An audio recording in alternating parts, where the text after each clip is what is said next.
The free little pantry concept started in my mind, I should say, when I was visiting my daughter who was living in Alexandria. And as I drove by this church, there was a pantry outside where people in the community would just put items. It could be household items, it could be food, it could be anything. And I just thought that's a really great concept.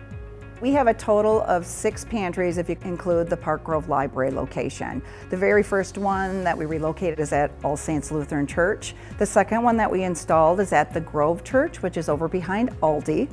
The next one that we installed was the one right across from Pullman Elementary over by Gospel Lighthouse. And then another one we installed is just over by Summit. And then lastly, Methodist Newport Church. Those have been built by volunteers in the community. The one on Pullman and Summit and the one in Newport were built by Girl Scouts, which we're very proud of the fact that they did that work. Our pantries that are out in the community, all of that being stocked is coming from community members and HyVee.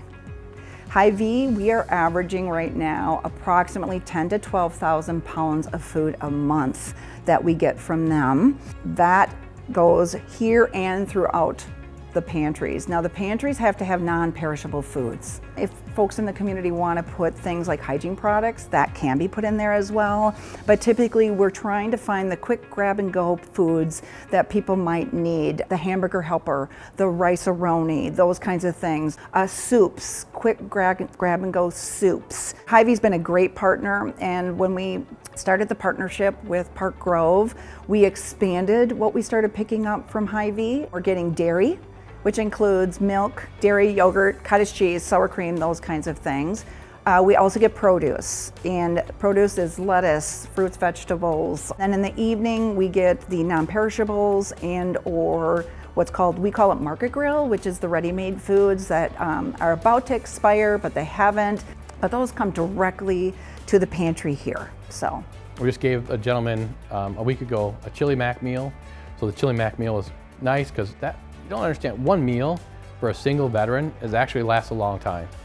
So that chili mac meal actually lasted 3 or 4 days for that gentleman to have food that lasts longer than just one day. We were originally delivering down to basic needs to the thrift store, and now we're coming up here to the library, and it seems like we're getting a lot more people from this local area coming and using the products here, which is a huge asset to this neighborhood. We typically have between 20 and 30 volunteers throughout the week, 7 days a week. They might pick it up at 10 and they might get here at 11. They might pick it up at 9 and they might get here right when it opens at 9:30. But typically we're here anywhere from 2 to 4 times a day. We also have our community garden. Those vegetables that are raised come here to the library and are used during the summer to help support the pantry here. The most expensive things are the watermelon, the cantaloupe, the yogurts, the stuff that they actually need for a nutritional balanced meal. That's what we pick up for them, and that's what I look for, because I think that's important that they get those nutritional meals that they can have here when they want. 29% of the people in our community, according to Feeding America, are going through some sort of food insecurity, and they don't qualify for emergency food support. And so we are seeing a lot of those individuals here. I know what it's like to go through not having any food, and so I think it's important that now that I'm older and I've lived my life, to be able to give back through this way and through this organization and to be able to support our community this way.